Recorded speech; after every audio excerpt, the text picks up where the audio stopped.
Hello friends, ओम श्री गणेशाय नमः। आप सभी का स्वागत है आपके अपने यूट्यूब चैनल पर।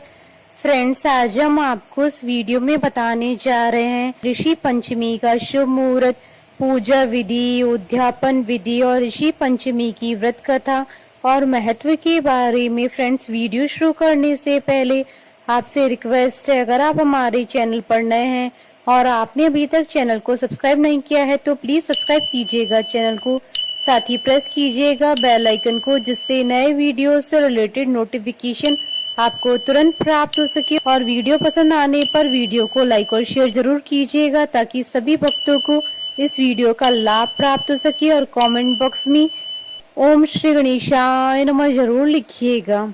हिंदू धर्म में ऋषि पंचमी का व्रत करने की बड़ी महिमा बताई गई है। हर साल भाद्रपद मास की शुक्ल पक्ष की पंचमी तिथि को ऋषि पंचमी का व्रत किया जाता है। साल 2023 में ऋषि पंचमी का पावन पर्व 20 सितंबर 2023 बुधवार के दिन है। साल 2023 में ऋषि पंचमी के पर्व पर 3 महादुर्लभ संयोग बन रहे हैं। इस दिन सर्वार्थ सिद्धि योग, अमृत सिद्धि योग और रवि योग का संयोग बन रहा है, जो कि एक बेहद शुभ संयोग है। इस योग में ऋषि पंचमी की पूजा करने से पूजा का कई गुना अधिक फल प्राप्त होगा। मान्यताओं के अनुसार यह दिन विशेष रूप से भारत के ऋषियों का सम्मान करने के लिए ऋषि पंचमी का शुभ अवसर मुख्य रूप से सप्त ऋषियों को समर्पित होता है। धार्मिक कथाओं के अनुसार ये 7 ऋषि हैं: वशिष्ठ जी, कश्यप, अत्रि, जमगाग्नि, गौतम, विश्वामित्र और भारद्वाज जी। मान्यताओं के अनुसार ऋषि पंचमी का उपवास रखने वाले व्यक्ति का भाग्य पल भर में बदल जाता है और पिछले व वर्तमान जीवन के सभी प्रकार के पापों से मुक्ति मिलती है। हिंदू धर्म में ऋषि पंचमी को विशेष महत्व दिया जाता है। जिस समय महिलाओं का मासिक धर्म आता है उस समय वह अपवित्र मानी जाती है। ऐसे में उन्हें किसी कार्य को करने की अनुमति नहीं होती है। यह समय महिलाओं के लिए एक ऐसा समय होता है जिसमें वह किसी भी धार्मिक कार्य में तो बिल्कुल भी भाग नहीं ले सकती। इसी कारण से उन्हें इस समय पर अधिक और कड़े नियमों का पालन करना पड़ता है। लेकिन कई बार महिलाओं से न चाहते हुए भी जाने अनजाने में भूल हो जाती है, जिसकी वजह से उन्हें पाप का भागीदार बनना पड़ता है। महिलाओं की इसी भूल की क्षमा याचना के लिए ऋषि पंचमी पर सप्त ऋषियों का पूजन किया जाता है, जिससे महिलाओं को पाप का भागीदार न बनना पड़े। फ्रेंड्स, अब आइए जानते हैं ऋषि पंचमी की पूजा विधि के बारे में।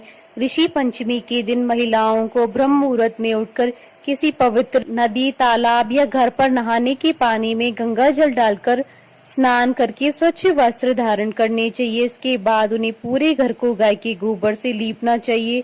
उसके बाद सप्त ऋषियों और देवी अरुंधति की प्रतिमा बनानी चाहिए। प्रतिमा बनाने के बाद कलश की स्थापना करें और सप्त ऋषियों की हल्दी, चंदन और पुष्प और अक्षत से पूजा करी। इसके बाद सप्त ऋषियों की कथा सुनी। इस दिन जमीन में बोया हुआ अनाज ही ग्रहण करें। इस व्रत में पसई धान के चावल खाए जाते हैं। फ्रेंड्स, अब आइए जानते हैं ऋषि पंचमी के व्रत की उद्यापन विधि के बारे में। यह व्रत मासिक धर्म में हुई गलतियों के पापों के प्रायश्चित के लिए रखा जाता है, लेकिन कई बार महिलाएं कुछ परेशानियों के कारण व्रत नहीं रख पाती हैं। ऐसे में आपको यह व्रत उद्यापन करके ही छोड़ना चाहिए, जिससे आप पाप की भागीदार न बन सके। ऋषि पंचमी का उद्यापन करने वाली महिला को इस दिन सुबह जल्दी उठकर स्वच्छ वस्त्र धारण करने चाहिए।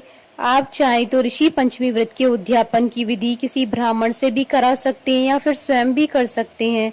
ऋषि पंचमी के दिन 7 पुरोहितों को भोजन के लिए आमंत्रित करें और सप्त ऋषि मानकर उनका पूजन करें।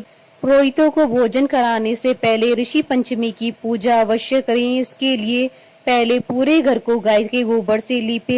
इसके बाद सप्त ऋषि और देवी अरुंधति की प्रतिमा बनाएं, फिर कलश की स्थापना करें। कलश की स्थापना के बाद हल्दी, कुमकुम, चंदन, पुष्प और अक्षत से पूजा करें। फिर उसके बाद सप्त ऋषियों की कथा सुनी। उसके बाद 7 पुरोहितों को सप्त ऋषि मानकर उन्हें भोजन करवाएं। भोजन करवा कर उन्हें दक्षिणा देकर उनका आशीर्वाद अवश्य ले। उद्यापन विधि संपन्न होने के बाद गाय को भोजन अवश्य कराएं, क्योंकि गाय में भी सभी देवी देवताओं का वास माना जाता है। फ्रेंड्स, अब आइए जानते हैं ऋषि पंचमी के शुभ मुहूर्त के बारे में।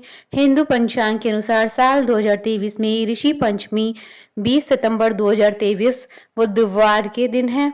भाद्रपद शुक्ल पंचमी तिथि प्रारंभ होगी 19 सितंबर 2023 को दोपहर 1:46 पर और भाद्रपद शुक्ल पंचमी तिथि का समापन होगा 20 सितंबर 2023 को दोपहर 2:16 पर और पूजा का शुभ मुहूर्त रहेगा 20 सितंबर 2023 को सुबह 11:07 से दोपहर 1:33 तक। कुल अवधि 2 घंटे 26 मिनट है और इस दिन सर्वार्थ सिद्धि योग, रवि योग और अमृत सिद्धि योग रहेगा 20 सितंबर 2023 को दोपहर 2:59 से अगले दिन 21 सितंबर 2023 को सुबह 6:15 तक।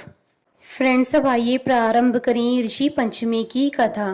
धर्म ग्रंथों में ऋषि पंचमी की 2 कथाओं का वर्णन मिलता है।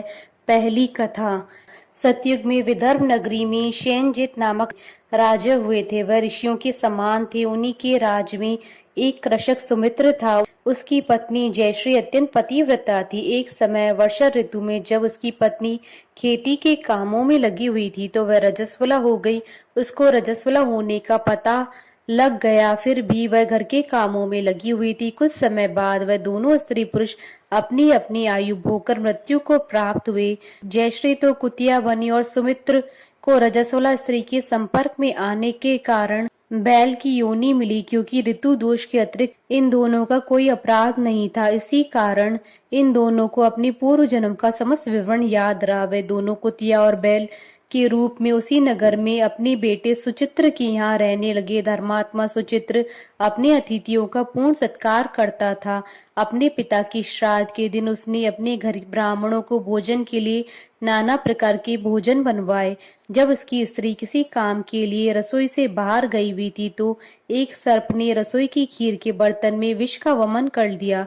कुतिया के रूप में सुचित्र की माँ कुछ दूर से सब कुछ देख रही थी। पुत्र की बहू के आने पर उसने पुत्र को ब्रह्म हत्या के पाप से बचाने के लिए उस बर्तन में मुंह डाल दिया।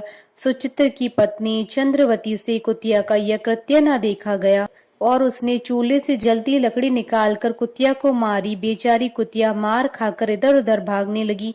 चौकी में जो जूठन आदि बची रहती थी वह सब सुचित्र की बहू उस कुतिया को डाल देती थी, लेकिन क्रोध के कारण उसने वह भी बाहर फिकवा दी। सब खाने का सामान फिकवा कर बर्तन साफ करके दोबारा खाना बनाकर ब्राह्मणों को खिलाया। रात्रि के समय भूख से व्याकुल होकर वह कुतिया बैल के रूप में रह रहे अपने पूर्व पति के पास आकर बोली, हे स्वामी, आज तो मैं भूख से मरी जा रही हूँ। वैसे तो मेरा पुत्र मुझे रोज खाना देता है, लेकिन आज मुझे कुछ नहीं मिला। शाम के विष वाले खीर के बर्तन को अनेक ब्रह्म हत्या के भय से छूकर उनके न खाने योग्य कर दिया था। इसी कारण उसकी बहू ने मुझे मारा और खाने को कुछ नहीं दिया। तब वह बैल बोला, हे बद्रे, तेरे पापों के कारण तो मैं भी इस योनि में आ पड़ा हूँ। और आज बोझा ढोते ढोते मेरी कमर टूट गई। आज मैं भी खेत में दिन भर हल में जोता रहा। मेरे पुत्र ने आज मुझे भी भोजन नहीं दिया और मुझे मारा भी बहुत। मुझे इस प्रकार कष्ट देकर उसने इस श्राद्ध को निष्फल कर दिया। अपने माता पिता की इन बातों को सुचित्र सुन रहा था। उसने उसी समय दोनों को भरपेट भोजन करवाया और फिर उनके दुख से दुखी होकर वन की ओर चला गया। वन में जाकर ऋषियों से पूछा कि मेरे माता पिता किन कर्मों के कारण इन नीची योनियों को प्राप्त हुए हैं और अब किस प्रकार इनको छुटकारा मिल सकता है। तब सर्वात्मा ऋषि बोले, तुम इनकी मुक्ति के लिए पत्नी सहित ऋषि पंचमी का व्रत धारण करो और उसका फल अपने माता पिता को दे दो। भाद्रपद महीने की शुक्ल पक्ष की पंचमी को मुख शुद्ध करके मध्याह्न में नदी के पवित्र जल में स्नान करना और नए रेशमी कपड़े पहनकर अरुंधति सहित सप्त ऋषियों का पूजन करना। इतना सुनकर सुचित्र अपने घर लौट आया और अपनी पत्नी सहित विधि विधान से पूजन व्रत किया। उसके पुण्य से माता पिता दोनों पशु योनियों से छूट गए। इसलिए जो महिला श्रद्धा पूर्वक ऋषि पंचमी का व्रत करती है वह समस्त सांसारिक सुखों को भोग कर अंत में वैकुंठ को जाती है। विदर्भ देश में उत्तंग नाम का एक सदाचारी ब्राह्मण रहता था। उसकी पत्नी बड़ी पतिव्रता थी, जिसका नाम सुशीला था। उस ब्राह्मण के एक पुत्र तथा एक पुत्री, 2 संतान थी। विवाह योग्य होने पर उसने समान कुलशील वर के साथ कन्या का विवाह कर दिया। देव योग से कुछ दिनों बाद वह विधवा हो गई। दुखी ब्राह्मण दंपत्ति कन्या सहित गंगा तट पर कुटिया बनाकर रहने लगे। एक दिन ब्राह्मण कन्या सो रही थी कि उसका शरीर कीड़ों से भर गया। कन्या ने सारी बात माँ से कही। माँ ने पति से सब कहते हुए पूछा, प्राणनाथ, मेरी साध्वी कन्या की यह गति होने का क्या कारण है? उत्तंक ने समाधि द्वारा इस घटना का पता लगाकर बताया। पूर्व जन्म में भी यह कन्या ब्राह्मणी थी। इसने रजस्वला होते ही बर्तन छू दिए थे। इस जन्म में भी इसने लोगों की देखा देखी ऋषि पंचमी का व्रत नहीं किया, इसलिए इसके शरीर में कीड़े पड़े हैं। शास्त्रों के अनुसार रजस्वला स्त्री को कोई भी कार्य नहीं करना चाहिए। इसने इस बात का ध्यान नहीं रखा, इसलिए इसे इसका दंड मिल रहा है। इस समस्या के समाधान के लिए ऋषि कहते हैं कि इस कन्या को पूरे भक्ति भाव से ऋषि पंचमी का व्रत करना चाहिए, तब जाकर इसे मुक्ति मिलेगी। वह कन्या ऐसा करती है, जिसके बाद उसे उसके पापों से मुक्ति मिल जाती है। अगले जन्म में उसे अटल सौभाग्य से अक्षय सुखों का भोग मिला। हमारे साथ इस वीडियो में अंत तक बने रहने के लिए आपका धन्यवाद। ओम श्री गणेशाय नमः।